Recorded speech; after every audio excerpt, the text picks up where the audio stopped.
Hello everyone and welcome back to our channel superior coaching classes. और इस video में हम क्लास 8 वालों के लिए जो अबर का मॉडल सेट आया हुआ है साइंस का, उसका पूरा डिटेल में हम वीडियो बनाने वाले हैं। तो बेहतर समझने के लिए और क्लास 8 में अच्छे रिजल्ट के लिए इस वीडियो में लास्ट तक बने रहें। तो चलिए शुरू करते हैं अपना क्लास। फर्स्ट क्वेश्चन है कि कोशिकाओं का वह समूह जिसकी रचना उत्तम तथा कार्य समान हो उसे क्या कहते हैं। तो कोशिकाओं का ऐसा समूह जिसका रचना उद्गम और कार्य तीनों समान होते हैं, जिसकी रचना भी उद्गम भी और कार्य तीनों समान हो, उसे हम कहेंगे उत्तक। ठीक है, तो पहला का हो जाएगा सी। सेकंड है एक कोशिकीय जीव कौन सा है। तो एक कोशिकीय जीव जो है वो अमीबा है। ठीक है, बाकी सब बहुकोशिकीय हैं। थर्ड है सजीव के शरीर की संरचनात्मक एवं क्रियात्मक इकाई क्या है। तो सजीव के शरीर की संरचनात्मक और क्रियात्मक इकाई को ही कोशिका कहा जाता है। क्वेश्चन 4 है कि निम्न में से आधातु कौन सी है। तो सभी आधातु हैं सल्फर, कार्बन और ऑक्सीजन। तो क्या सभी क्या है, आधातु हैं। इसी टाइप से क्वेश्चन 5 में है कि निम्न में धातुओं का उपयोग कहाँ किया जाता है। तो धातुओं का उपयोग पटाखों को बनाने में कर सकते हैं, उर्वरक में भी कर सकते हैं, खाना बनाने के बर्तन में भी कर सकते हैं। दैट मीन्स सभी होगा। ओके, नेक्स्ट क्वेश्चन है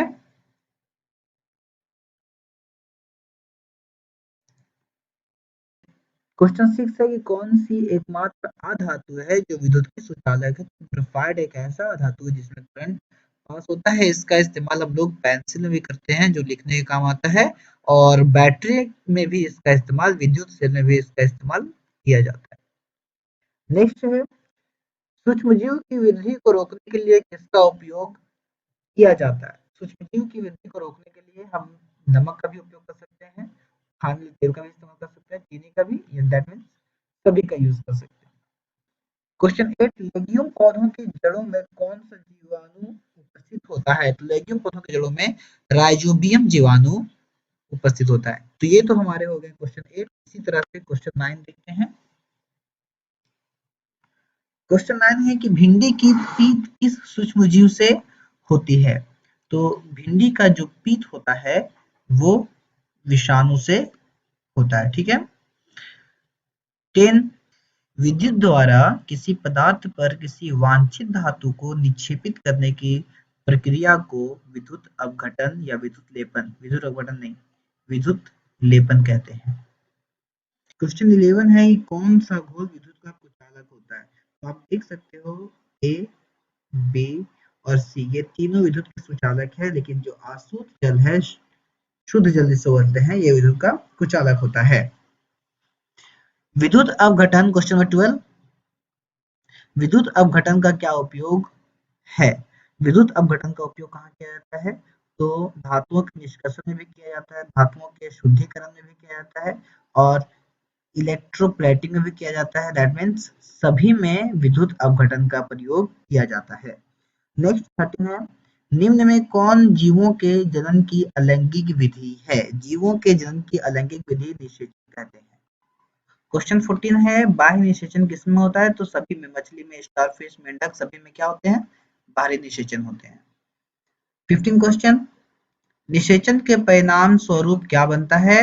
तो निषेचन के परिणाम स्वरूप युग्मनज का निर्माण होता है। क्वेश्चन 16 दो सतहों पर संपर्क के कारण कौन सा बल लगता है। तो जब दो सतह आपस में संपर्क करते हैं तो घर्षण बल उत्पन्न होता है। 17 एकांक क्षेत्र पर कार्यरत बल को क्या कहते हैं। एकांक क्षेत्र पर जो बल कार्यरत होता है उसे हम दाब कहते हैं। 18 क्वेश्चन निम्नलिखित बलों में कौन सा संपर्कित बल है। पेशीय बल जो है वो एक संपर्कित बल है। 19 सूर्य नाभिकीय अभिक्रियाओं द्वारा क्या उत्पन्न करता है। सूर्य नाभिकीय अभिक्रियाओं द्वारा ऊष्मा और प्रकाश दोनों उत्पन्न करता है। 20 क्वेश्चन कौन जीवाश्म ईंधन नहीं है। जीवाश्म ईंधन की हम बात करें तो प्राकृतिक गैस जो है वो जीवाश्म ईंधन नहीं है। ठीक है।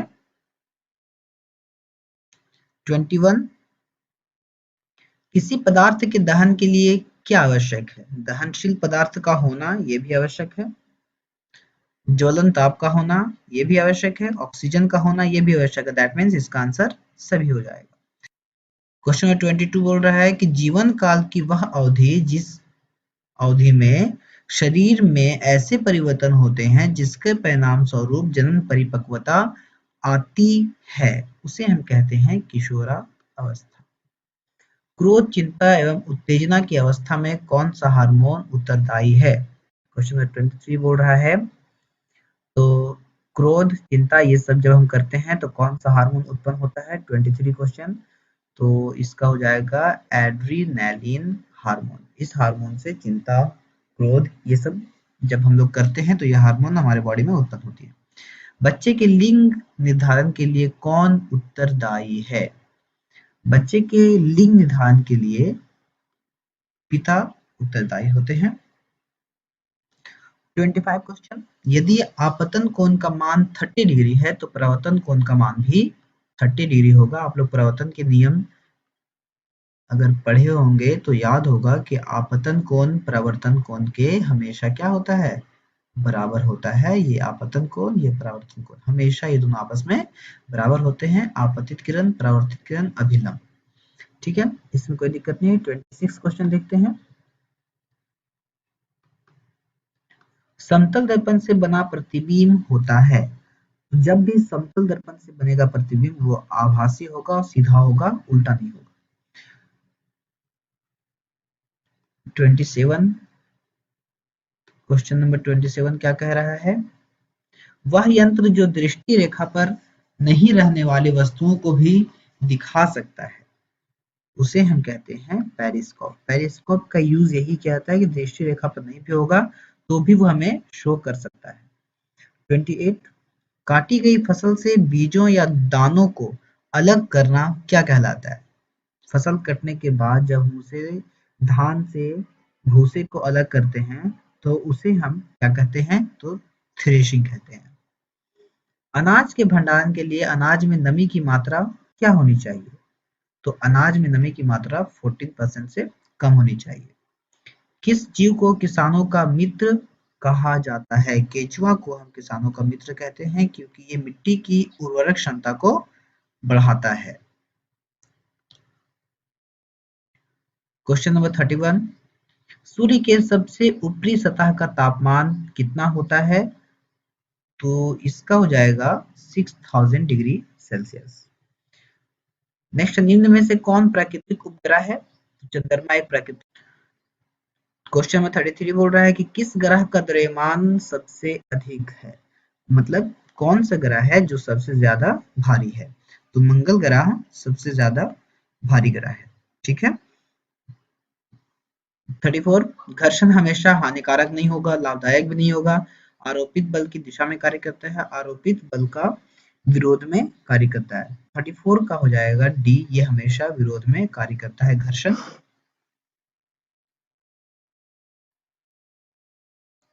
क्वेश्चन नंबर 35 घर्षण निर्भर करता है पृष्ठ की प्रकृति पर, वस्तु के भार पर, दोनों पर। घर्षण दोनों पर, पृष्ठ की प्रकृति पर भी और वस्तु के भार पर, दोनों पर घर्षण निर्भर करता है। घर्षण क्वेश्चन नंबर 36 घर्षण बढ़ने का तरीका निम्न में से कौन सा है? घर्षण जब हमको बढ़ाना होगा तो हम क्या करेंगे? तो घर्षण बढ़ाने के लिए, तो घर्षण को बढ़ाने के लिए सतह का क्या करेंगे? हम रुखड़ापन कर देंगे, उसको खुरदरापन कर देंगे। ये तो 36 question. Question number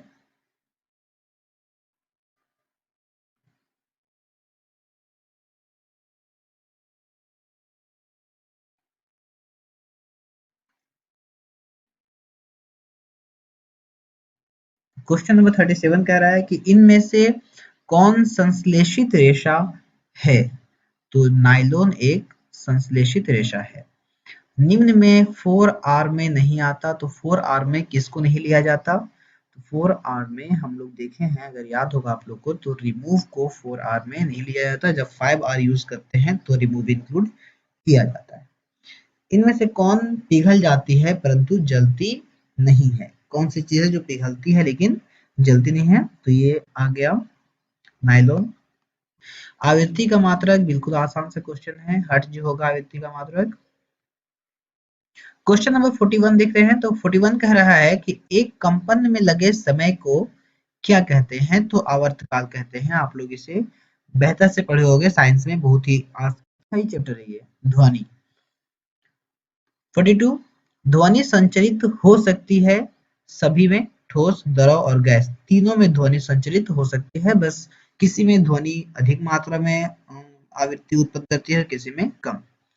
question number 43 किसी आवेशित वस्तु से आवेश को पृथ्वी में स्थानांतरित करने की प्रक्रिया को क्या कहते हैं। आवेशित वस्तु से अगर हम आवेश को पृथ्वी में भेज दें तो इसे हम कहेंगे भूसंपर्करण। 44 क्वेश्चन है कि भूकंप की शक्ति के परिणाम को कैसे मापा जाता है। तो भूकंप का जो शक्ति है, दैट मीन्स भूकंप को मापने के लिए हम सिस्मोग्राफ का यूज करते हैं। आवेश कितने प्रकार के होते हैं, तो आवेश 2 प्रकार के होते हैं, धनावेश और ऋण आवेश। 46 वायुमंडल में निलंबित सूक्ष्म ठोस या तरल कण के बादल को क्या कहते हैं। तो वायुमंडल में जो सूक्ष्म कण होते हैं उन्हें हम एरोसोल कहते हैं। ठीक है, आप वायुमंडल को चैप्टर जो है क्लास 8 में आप उसमें 47 देखते हैं। वायुमंडल में ऑक्सीजन गैस कितनी प्रतिशत है। वायुमंडल में जो ऑक्सीजन गैस की जो मात्रा है वो 21% है। क्वेश्चन नंबर 48 वनोन्मूलन का स्थायी हल क्या है। वनोन्मूलन का स्थायी हल है पुनर्रोपण, दैट मीन्स दोबारा से पेड़ लगाए जा सकते हैं। और क्वेश्चन नंबर 49 काला सोना किसे कहते हैं, तो पेट्रोलियम को काला सोना कहा जाता है। बहुत बच्चे जो हैं वो लोहा कोयले को समझ लेते हैं, जबकि ये रॉन्ग है, काला सोना पेट्रोलियम को कहा जाता है। ठीक है, क्वेश्चन 50 कौन सा प्राकृतिक संसाधन नहीं है। तो प्राकृतिक संसाधन जो है वो कपड़ा हमारा प्राकृतिक संसाधन नहीं है, ये मानव निर्मित है, बाकी जितने भी हैं सब प्राकृतिक संसाधन है। उम्मीद है आप लोग को बेहतर समझ में आया होगा। अगर समझ में आया है तो वीडियो को लाइक करें, शेयर करें और सब्सक्राइब करके बेल आइकन को दबाना बिल्कुल ना भूलें। थैंक यू फॉर वॉचिंग, मिलते हैं अपने नेक्स्ट वीडियो में।